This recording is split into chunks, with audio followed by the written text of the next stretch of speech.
Hujambo mtazamaji wa Shebi Online TV na karibu sana katika channel yako. Kwa hiyo ambaye ndo kwanza unajiunga na sisi kwa siku ya leo, basi tafadhali subscribe na utakuwa notified kwa kila updates zetu zote zinazokuja katika channel hii. Kwa majina mimi naitwa Shabani na leo nipo katika hospitali kubwa ya wilaya ya Nzera inayopatikana katika mkoa wa Geita. Nimekuja hapa leo kutokana na tamasha kubwa linalofanyika duniani ambalo ni tamasha la siku ya muuguzi. Na leo niko na dada yangu hapa pembeni, nitampa nafasi atajitambulisha na ataeleza dhumuni ya tamasha hili la leo, na tutakuwa na mengi ya kuzungumza. Kwa kweli mtazamaji, basi utajifunza vingi, basi jumuika nasi mwanzo mpaka mwisho wa kipindi hichi. Dada, karibu sana. Asante. Kwa majina labda kwa ambaye anakutazama unaitwa nani? Kwa majina naitwa Naishie Meshuko. Ni afisa muuguzi msaidizi katika hospitali ya wilaya ya Nzera. Sawa dada Naishime. Nashukuru sana kwa kujumuika na sisi kuzungumza machache ambayo tunataka kuyajua katika hospitali hii. Labda kwa mtazamaji ambaye anatufuatilia kwa wakati huu, tungependa kujua historia kwa ufupi ya hospitali hii. Asante. Hospitali ya wilaya ya Nzera ilianza mnamo mwaka 1968 na ilianza kama zahanati. Ilianza kwa kutoa huduma tu za wagonjwa wa nje, wanakuja wanatibiwa, wanaondoka. Ikaendelea, ikaja baadaye ikaboreshwa mwaka 1987, ikaanza kutoa huduma za mama na mtoto, ikatoa huduma wagonjwa wa nje, baadaye ikapata na maabara. Huduma ziliendelea kutolewa hapa kwenye hospitali ikiwa kama kituo cha afya, ikaendelea kutolewa. Baadaye sasa kadri wingi wa watu unavyoongezeka, hospitali hii iliweza kufanywa kwa kuongeza huduma zingine. Mnamo mwaka 2006 hospitali hii ilipanda ikawa kituo cha afya kilichoboreshwa, ikaendelea kufanya huduma zingine na upasuaji mdogo na mkubwa. Hospitali hii ya Nzera iliendelea kuongeza vipimo. Wakati huo inafanya upasuaji mkubwa na mdogo, lakini vipimo viliendelea kuongezeka. Viliongezeka vipimo vya maabara, vikaongezeka na vipimo vingine. Kwa hiyo idadi ya wagonjwa kutumwa kupewa referral kwenda hospitali ya wilaya kwa wakati ule ikapungua. Lakini mnamo mwaka 2020 tunashukuru kwa sababu hospitali yetu ilipanda na kupewa heshima ya kuwa hospitali ya wilaya. Hii ni kwa sababu hospitali yetu hii inahudumia wagonjwa wengi na population ya wagonjwa wengi, na ndio maana iliweza kuwa hospitali ya wilaya 2020. Kwa inafanya upasuaji mdogo, inafanya upasuaji mkubwa, ikaongeza huduma zingine kama huduma za mortuary na vipimo vingi vikaongezeka. Lakini mnamo mwaka 2022 majengo vile vile yanaendelea kuongezeka. Majengo yaliongezeka kama jengo la ICU, jengo liliongezeka la X-ray, ultrasound, huduma za kibingwa zilianza kuanzia huo mwaka. Kwa kuanzia hapo huduma zikaendelea kuboreka na kuboreshwa mpaka sasa hivi. Lakini vile vile idadi ya watumishi kaongezeka kwa kada mbalimbali. Kada nyingi ziliendelea kuajiriwa kuanzia mwaka huo. Kwa hiyo wagonjwa wanapata huduma. Sasa hivi hospitali hii inapata huduma za kibingwa, madaktari bingwa wa Mama Samia wanatembelea hospitali hii, kwa hiyo wagonjwa wanatibiwa. Sawa, nashukuru sana dadangu. Nafikiri kwa mtazamaji amekusikiliza na amekuelewa vizuri kabisa. Ilikuwa ni historia fupi ya hospitali yetu hii ya wilaya ya Nzera. Leo tunaadhimisha siku ya muuguzi duniani. Pengine utusaidie, unajua kila kitu kina mwanzo, yani ilikuwaje mpaka ikaanza. Basi utueleze basi kwa asiyejua maana na thamani ya hii siku, ilikuwaje mpaka nyie kama wauguzi mkaanza kuadhimisha sikukuu hizi? Asante. Hii sikukuu ya wauguzi kwanza iliasisiwa na muasisi wetu anajulikana kwa jina la Florence Nightingale. Huyu Florence Nightingale ni mzaliwa wa Uingereza, ndio aliyeanzisha hii huduma ya kiuguzi. Yeye mwenyewe alikuwa anatoa huduma za kiuguzi, alikuwa anahudumia miaka hiyo. Sasa hakukuwa na taa, hakukuwa na nini, kwa alikuwa anatumia kibatari, alikuwa anatumia mshumaa kwa ajili ya kutoa huduma kwa wagonjwa.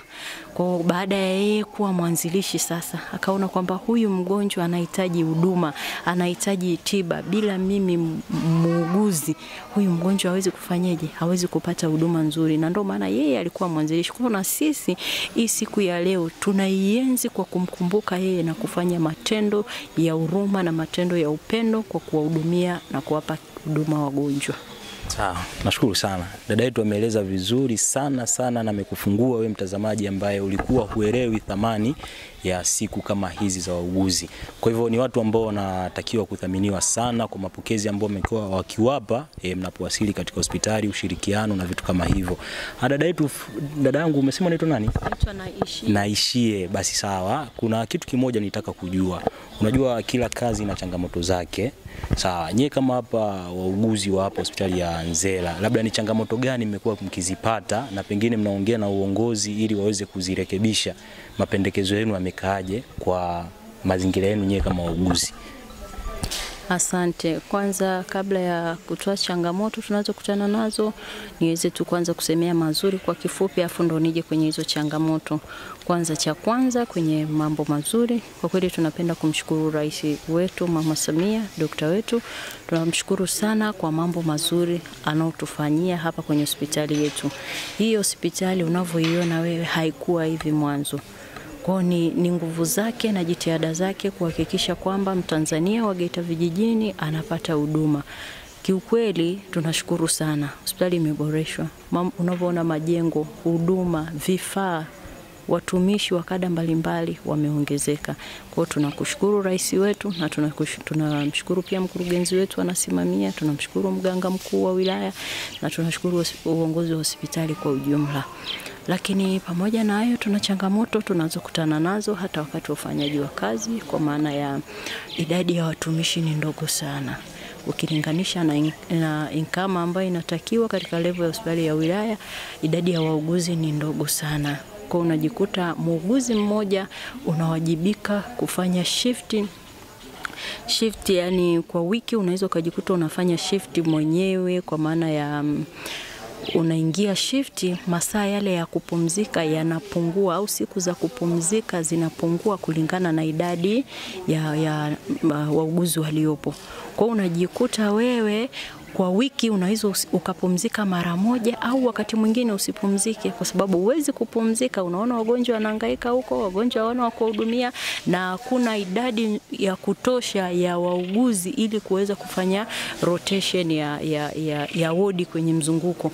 Kwa inakuwa kwa kweli hapo tunaomba ajira ziongezeke katika hospitali yetu, wauguzi waongezwe, waajiriwe ili kuweza kupunguza makali wa kweli, maana ni kazi. Kupumzika inakuwa kidogo kwa sababu ya kulingana na idadi ya wauguzi. Sawa. Basi nafikiri serikali yetu ni sikivu na watatenda, kwa sababu ni sekta ya afya, basi inahitaji umakini mkubwa na wa haraka. Kwa hivyo mama yetu ni msikivu na imani atatenda.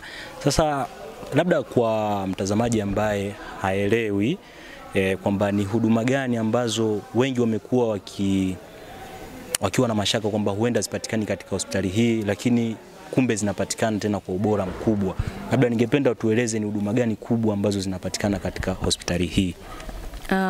Hospitali yetu hii ya wilaya tunatoa huduma nyingi, kwa maana ya tunatoa huduma wagonjwa wa nje wanaokuja na kutibiwa wanaondoka, yani OPD. Tunatoa huduma za wagonjwa kulazwa yani inpatient.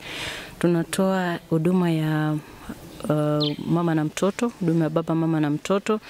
Lakini vile vile tunatoa upasuaji mkubwa na mdogo, tunatoa huduma za tohara, tunatoa huduma uchunguzi wa saratani ya mfuko wa uzazi, tunatoa huduma za uzazi wa mpango, tunatoa huduma vile vile za mochwari. Tunapopata miili iwe imetoka nje, iwe ya hapa labda mgonjwa amefariki, tuna huduma vile vile ya kuhifadhi miili. Lakini vile vile tuna huduma za kibingwa, japo si kila siku, lakini kuna ratiba ambayo imepangwa, mabingwa wanakuja wanatutembelea. Tuna huduma za upimaji wa virusi vya ukimwi, tuna huduma za kinywa, madaktari tunao wa kinywa, tuna huduma za ICU na tuna huduma endelevu kwa wagonjwa wanaoishi na maambukizi ya virusi vya ukimwi. Tuna huduma za wagonjwa waliogundulika na magonjwa ya kifua kikuu yani TB. Kwa hizo huduma tunazo. Tuna huduma za emergency care, tunahudumia bima za NHIF. Kwa hizo zote ni huduma ambazo zinatolewa kwenye hospitali yetu. Shukrani sana. Nadhani sina cha ziada. Mengi ameeleza dada yetu kwa kuwa mbali kufahamu huduma zinazotolewa katika hospitali yetu ya Nzela. Labda cha kuongezea na cha mwisho, pengine nimpe nafasi kueleza mapendekezo, japo walijaribu kueleza kwa uchache, lakini hiyo ni nafasi ya mwisho kwa kile ambacho walikisahau, mapendekezo kwa serikali namna ya kuboresha huduma katika hospitali hii, kwa sababu naamini inahudumia watu wengi sana sana sana. Kwa sababu wilaya yetu ya Nzera imezungukwa na kata nyingi, kwa hivyo zahanati nyingi zimekuwa zikishindwa kuhudumia baadhi ya wagonjwa na wengi wakitupwa katika hospitali yetu hapa. Basi nimpe nafasi azungumze na serikali mapendekezo na maombi ni kipi kiboreshwe ili kuhudumia idadi kubwa ya watu. Asante. Kitu ambacho mimi naomba serikali yetu, serikali sikivu inaongozwa na Daktari Rais wetu Mama Samia, ninaomba katika bajeti ya serikali iongeze idadi ya watumishi bila sasa kujali kada, ikianza na wauguzi, lakini vile vile iongeze madaktari, iongeze wataalamu wa maabara, iongeze na wafamasia, iongeze tu kada zote kwa ujumla, kwa sababu kama unavyojua hizi huduma za afya tunatoa kwa kushirikiana wote. Yaani wote tunashirikiana ili mgonjwa aweze kupata huduma. Kwa hiyo naomba katika hilo swala la ajira ya kuajiri na kuongeza watumishi wa kada mbalimbali. Lakini vile vile katika masuala sasa ya kuongeza pia maslahi kwa watumishi, kama tunavyojua kwamba kiukweli tunasota kuhakikisha tunaokoa maisha ya wagonjwa. Kwa hiyo tunaomba serikali itujali na ituongezee chochote kwenye maslahi, kwa sababu tunavyoongelea maslahi tunazungumzia vile vile kwenye kulipwa masaa ya ziada.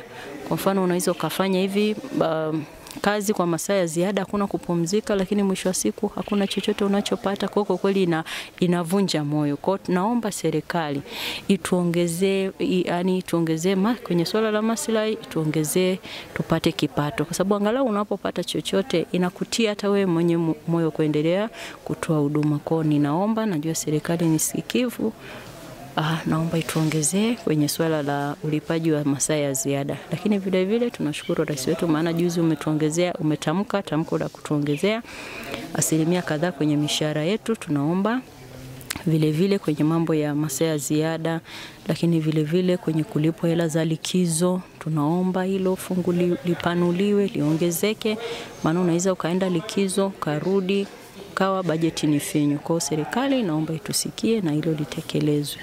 Asante. Sawa, shukrani sana sana. Nafikiri ameeleza mengi na nipende kumpa moyo kwa sababu naamini serikali yetu ni sikivu na imekuwa ikitenda mengi haraka iwezekanavyo.